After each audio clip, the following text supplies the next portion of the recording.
Well, hello, world studies. All right, this is going to be a different way of taking some notes, but other than the fact that you are sitting here doing it through video instead of live in the classroom, it's pretty much going to be the same deal. All right, except for the fact that when I'm talking too fast, now you can hit the pause button and kind of take your time.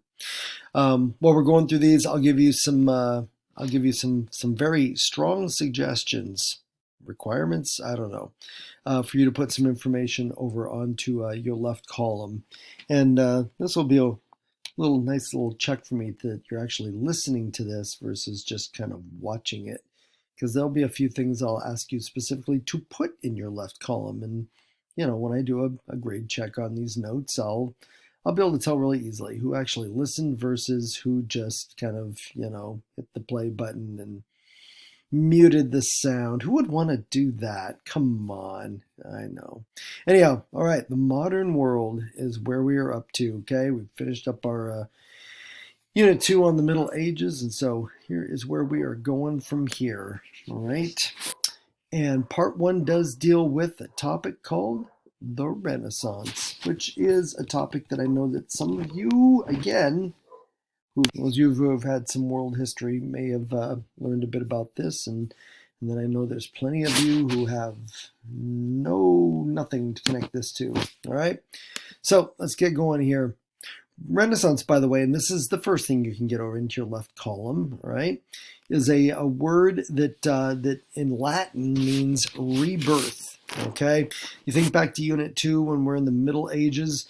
When we get into that time period where we have, the bubonic plague doing its worst to Europe and other parts of the world, that's a part of history that, a part of the Middle Ages that some people refer to as the Dark Ages. And, it just is I guess, a reflection of just the dark times they were going through with bubonic plague and the Black Death and, just how badly everything was going. Once the plague burns itself out, so to speak, and and begins to recede, you're going to see kind of this resurgence in just kind of life itself, and the Renaissance is going to be a result of this, and so that's where we get that term rebirth and where the term Renaissance comes from. This is definitely not something. This is like one of those terms that historians give to a time period afterwards. It's not like people were walking around, it's like, hey, you enjoying the Renaissance? There's none of that kind of thing going on. It's definitely one of those descriptors that we give later on in history. Okay, but there you go. It gives you a little something for your left column. It does get its beginnings down in Southern Europe in the country of Italy.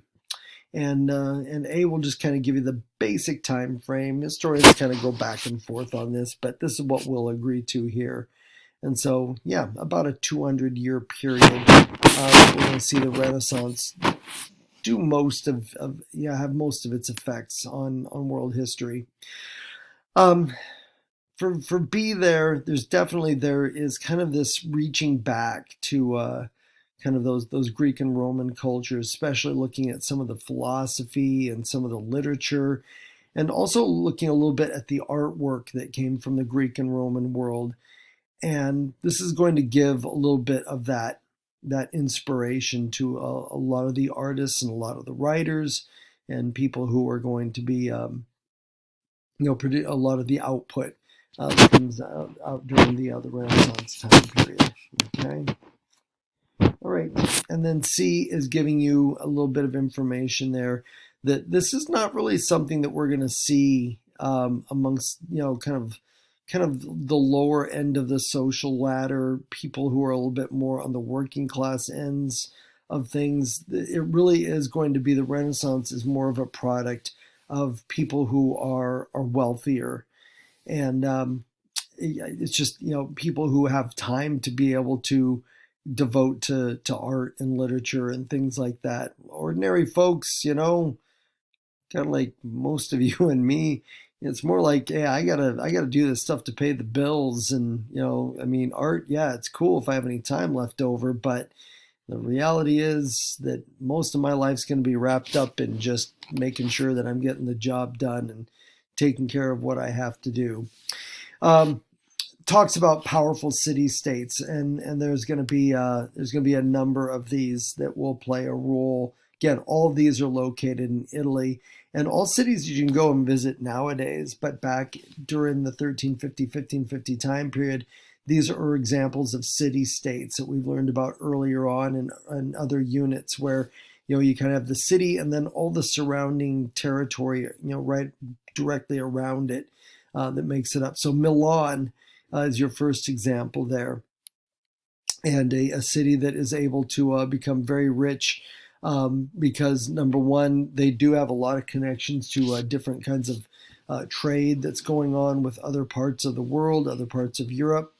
And then one of those keys that really ends up being something that we can say that a lot of successful countries and city states have back during that time, and that's a real strong government. As far as who the leaders are, isn't really much in question, and they've got a good government system built up and operating in Milan. All right. Another one is Venice, and definitely this is another example of a city that prospers greatly because of trade. Venice is right on the water, and so a port city where a lot of ships are able to pull up and unload freight, ships coming from different parts of Asia, coming from the Middle East, and then talks about also the fact that probably of all the different kinds of city-states around in Italy during this time, this one, whether we're talking about wealth or whether we're talking about political or even really kind of almost military power, they have a lot of sea power, kind of military sea power. They have a very powerful navy, and the most powerful city-state, like it says there in the notes, in Italy. Okay. And you can put in your left column that Venice, hey, I was there back in 2016, and a pretty cool city just because of the fact that a lot of the buildings are right on the water. I mean, literally, the water is right up to the edge of the buildings. It is. I've never seen any place like it in all of my travels. Not that I've traveled that much, but Venice was a place that kind of really made a strong impression on me because of its connection to the sea and to the water. And in a lot of parts of the city, instead of streets, it's waterways, and so it's boats going up and down and that sort of thing. A very, very unique place, and a place that a lot of kind of scientists say that might be at threat with the rise in sea levels over the next 50 to 100 years, and they say that Venice could be eventually almost kind of flooded out of existence because of that. But if we're talking about the Renaissance, hey, number 2 gives you all the information you need. Okay, and then the third one, another city I've been to in Italy, Florence. The Medici family, or sometimes you'll find other sources that refer to it as Medici. But whichever way you take it, that C in there is more like a CH kind of a sound. And this is a very, very powerful political family that is going to control Florence and have a lot of control over the finance going in Florence. So on the economic end, the political end, and then also on the cultural end, the Medici family is going to be able to pay for a lot of artists to basically just focus on what they're good at, painting and sculpture, things like that. And so you go to Florence nowadays, and oh my goodness, it is just one art museum after another.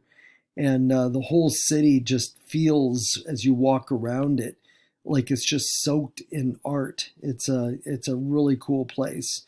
And if you ever do get yourself to Italy, there's so many awesome places to visit in that country. But Florence is a really special one, just because of that. Those of you that are kind of into art, a visit to Florence would be, oh my goodness, it'd be worth your time. All right. But that's what it is back during the Renaissance, is really this connection to the Medici family. All right. So with D, this is kind of like a vocabulary word. Okay. I can pretty much guarantee as we move through here and I mean, you end up taking a test over Unit 3, secular is going to show up there for sure. And if we go back to the Middle Ages, and especially that part with the rise of the Catholic Church, and just the establishment of Christianity in most of Europe, and the Pope and the bishops and all of that. I mean, life revolved around religion, and so this is one of those differences between the Middle Ages and the Renaissance. And it is this idea of what I refer to as a secular view of the world. Secular, if you want to move this over into your left column, and it just means it's kind of more of like a view that doesn't focus on religion. It looks at other aspects of life, okay? Whether it's just looking at culture itself, whether it's looking at the different kind of day-to-day jobs that people have, and those kinds of things. But it's stepping away from everything always being about religion. And during the Middle Ages, think about it, all the terrible stuff that was going on, whether it was wars or the Black Death, and people very much clung to their religion to try to protect themselves from all of these threats they saw around them. And so the Middle Ages is a very, very religious time. And I'm not saying that the Renaissance isn't. It still will be. And a lot of the artwork that will come out of the Renaissance will be very directly connected to religion. But there's also going to be a lot of art, kind of like the picture you see over on the side there, just all these different, there's a musical group here. It's like, they're like a rockin' band from the Renaissance age over there. And the fact that the art reflects non-religious themes is kind of a big deal. Okay, remember some of the paintings I showed you from the Middle Ages. Yeah, some of them were secular, like some of the city scenes. But then when we looked at some of those paintings from the Black Death, there was a lot of religious imagery kind of connected to it. But secularism is stepping away from that and wanting to view on just the experience of humans being humans beyond their religious beliefs or faith itself. Okay, and so that's going to be a big difference about the Renaissance as opposed to other times in history. And probably when we look at the individual there, Leonardo da Vinci, and some of his works that we have there, the Mona Lisa and his very famous kind of drawings of and anatomical representations of man. This gets tied into this other basically vocabulary term, humanism. And when you think of secularism and humanism, they're very, very, I would say, more similar than not. And with humanism, I'm pretty much giving you a definition this time on that one. And it is this focus on people and what we're capable of doing. And again, it's stepping away from religious faith, all right, and where religion plays a role in this. Leonardo da Vinci was very fascinated in just kind of the potential of the human mind. Just the things that we're able to come up with, the things we're able to invent. And he himself was a perfect example of this. I mean, he was an artist.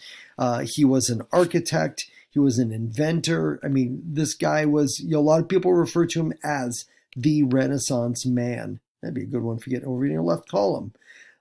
Because he represents so much of this, and he dabbled in so many different things. I mean, famous paintings, but then also, this guy gets credit with coming up with some of the original ideas, kind of like for the makings of the first, kind of like military tank. He even came up with designs that are, a lot of people said were pretty much kind of laying out the basics for the building of a helicopter. Not that they had engines or anything back then, but he's thinking down those kind of directions, down those roads. And that's where we all get into this humanism, okay, this idea of potential and just the amazing things that, your mind, my mind, people's minds back then were able to dream up of, okay? A little bit about Leonardo there. We'll probably dive a little bit deeper into Leonardo da Vinci in class separately, because he's a pretty fascinating guy. All right, section 2, politics. Well, you've got the title there. I don't need to read it to you, right? Of course not.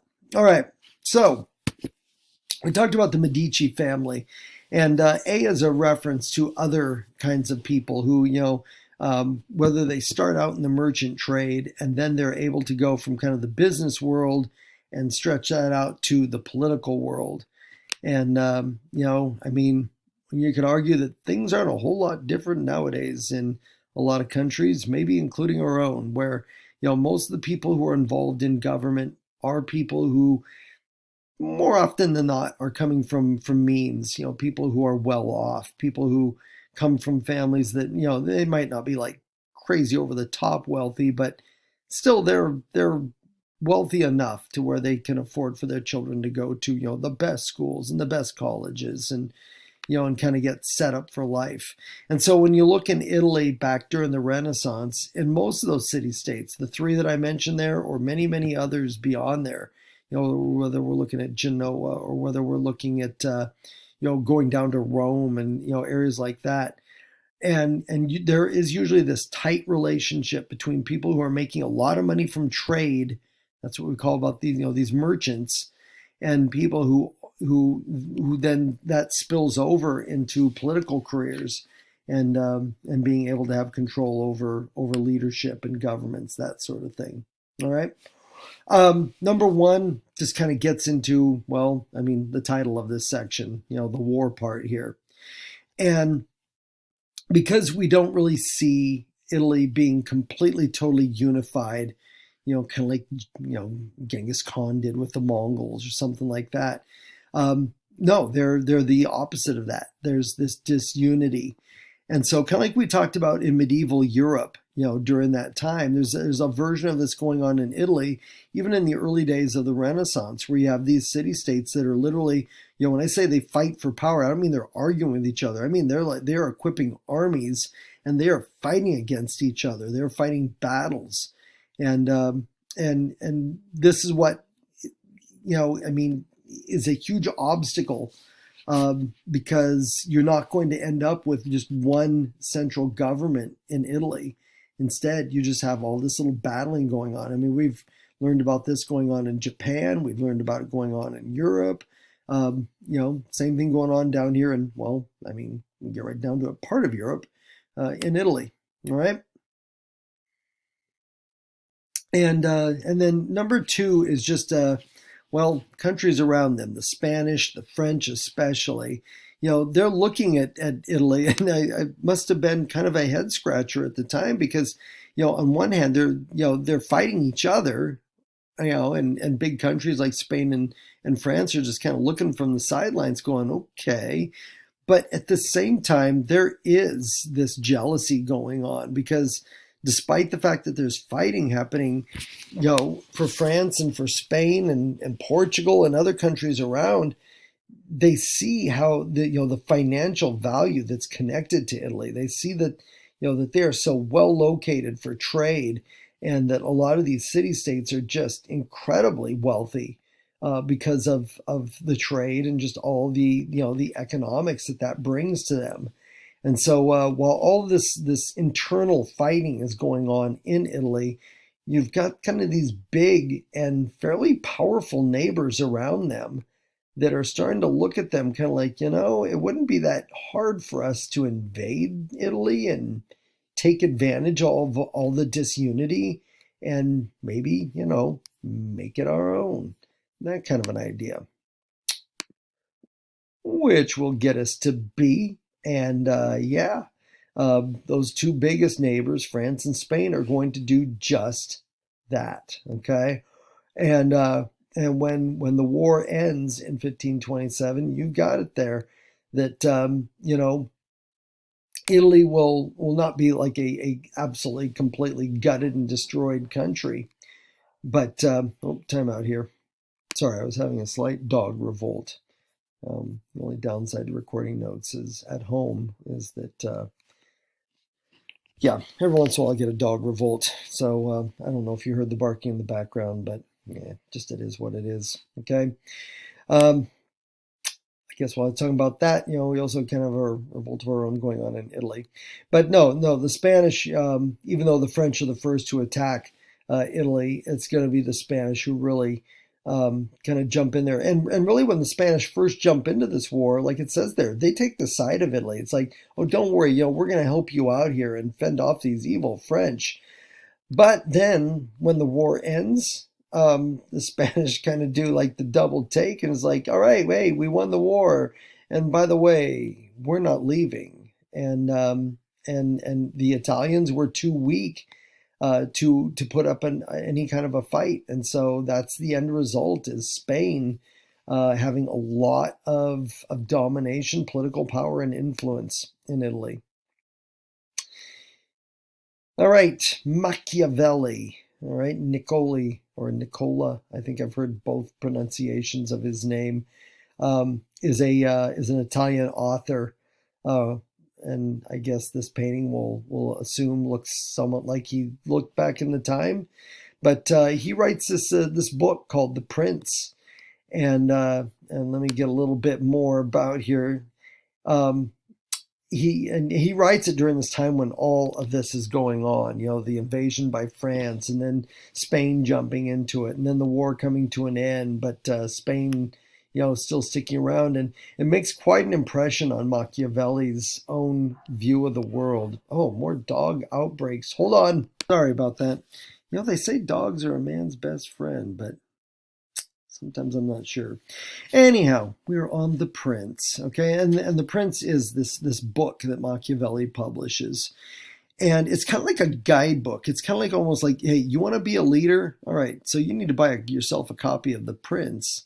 And it's like a how-to manual and what it is you've got to do to be a successful leader, a successful politician during this time. And it's a book that ends up with having a ton of influence really right up to the present day. Because, like number one talks about reality versus idealism. A lot of times we think, we want our leaders to be, these good people that only have our best interests at heart and always make the right choice that, is for the betterment of all of us, that kind of thing. What Machiavelli is saying in The Prince is that that's a great idea. It just doesn't work in reality. In reality, it's like you got to get your hands kind of dirty, sometimes maybe a little bloody to get stuff done. And, if you're going to be a successful leader, then sometimes, like it says down there in number 2, you do whatever is necessary. And if that involves, maybe a few bodies kind of getting, thrown in the river or something, then that's what you do. And so that concept of the end, always justifying the means, that really means that, no matter what you do, whether it's fair, whether it's cheating, whether it's results in murder or whatever, as long as you win in the end, that's all that matters. Okay.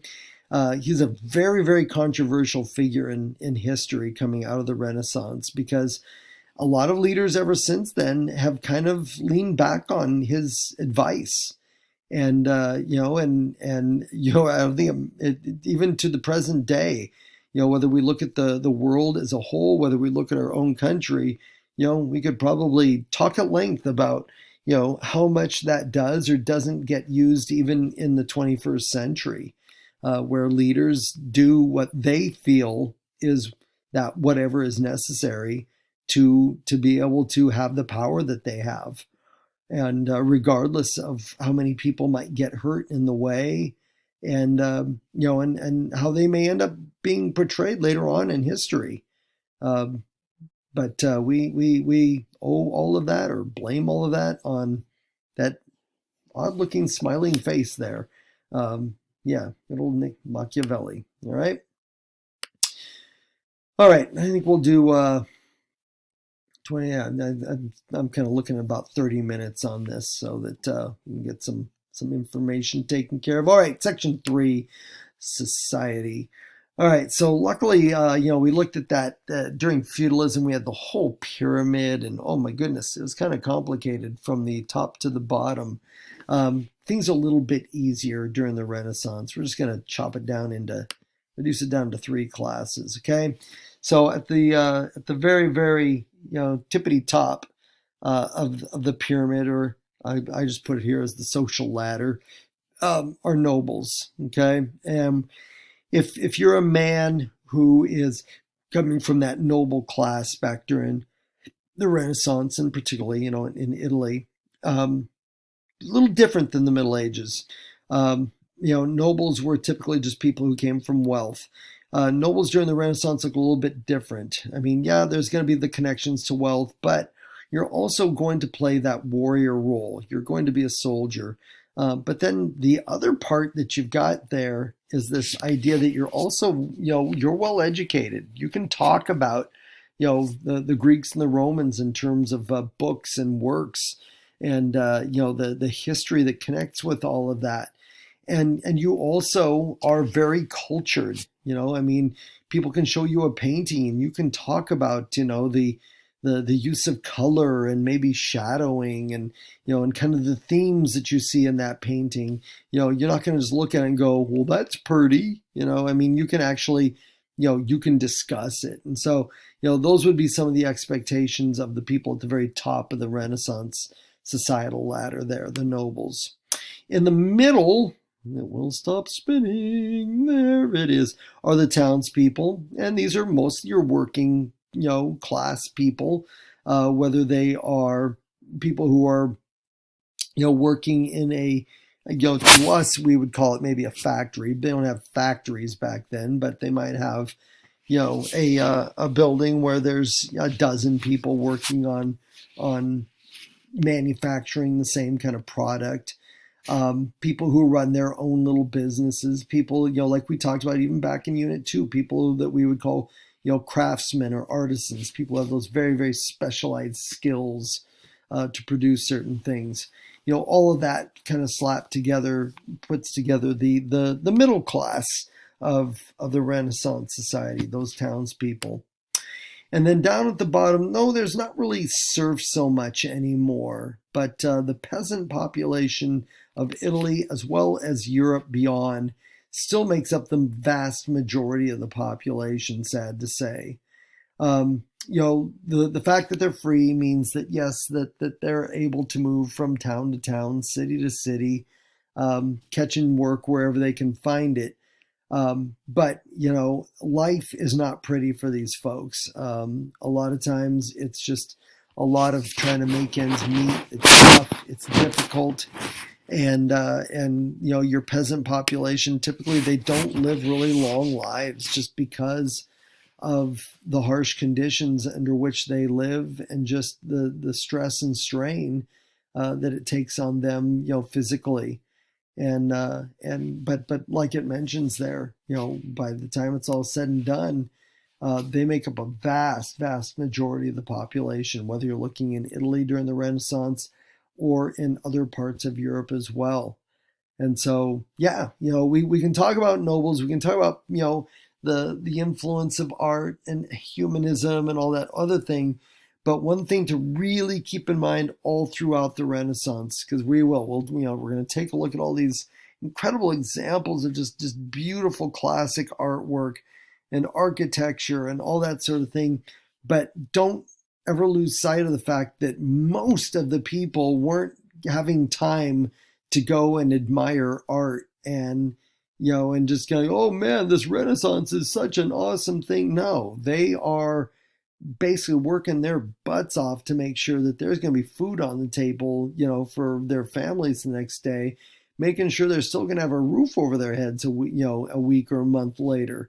That is just the reality of what most people's lives look like in Europe. And really, the only positive thing that you can say is, unlike the serfs that we had in the Middle Ages, they don't quote unquote belong to anyone. They do have that freedom to move around and try to seek out other opportunities. But unfortunately, there's not going to be a whole lot of opportunities for them. I mean, a tough life here, fine. Pull up stakes and move 10 miles down the road to another village. It's still a tough life. It's not going to get that much better. And so most peasants won't move around much in the reality. They'll pretty much stick to, fairly close to where they are born and raised, and have a family that their kids will pretty much, probably, the understanding is, will live very much the same kind of life as their parents. And, and it will just move on from generation to generation. Unfortunately, what you see here between 1, 2, and 3, kind of like we talked about with the Middle Ages, is going to be a fairly rigid class stratification. You're not going to see townspeople that do really really well and move it up and become noblemen. Typically, that's going to be determined by what family you're born into, and really all three of these classes. That is the biggest driver of where you belong. Is going to be, well, who are your parents? If your parents were nobles, you're probably going to be a noble, and your kids are going to be nobles. But the same can be said for townspeople. The same can be said for peasants. It's just very, very hard to move up. And at the same time, I guess if it's a blessing, hard to move down as well. I mean, you could be a nobleman and really screw up, but by and large, your reputation and your place in society is pretty solid. And for townspeople, you don't have far to fall. I guess if you really screw up, you could kind of end up down there in the peasant class. But that's only going to be a minor change in your day-to-day life. And for peasants who want to move themselves up, some of those peasants do acquire skills to become craftsmen and do kind of lift themselves up from peasantry to townspeople. What you're not going to see happen is townspeople or peasants lifting themselves up to noble status.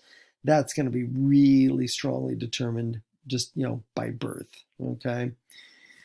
All right, guys, I'm over 30 minutes, so I think I'm going to call this good. Hopefully that got you plenty of information in your right column, obviously, because it's all there, but also a lot of different stuff that you can mention over in your left column. All right. And next time we pick this up, we will be in the classroom together. All right. All right. Thanks for making your way through all of this. And next time.